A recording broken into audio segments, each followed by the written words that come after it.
اللعب خارج العراق، احتراف خارج العراق مهم لاكتساب الخبرات، بس مو معناته يصير هدف للاعبين انه اروح العب برا واعوف المنتخب واعوف العراق واعوف الكذا. لا، وطنك، شعبك، ناسك اولى بيك.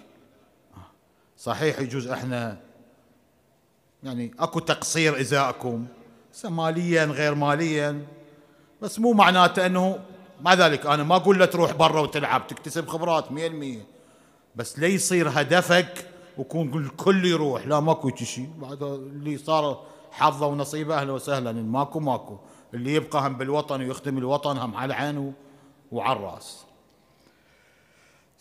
فلذلك هدفك الاول هو نصرة الوطن. تروح تلعب برا صحيح بنصرة وطن، بس وجودك في الوطن اولى.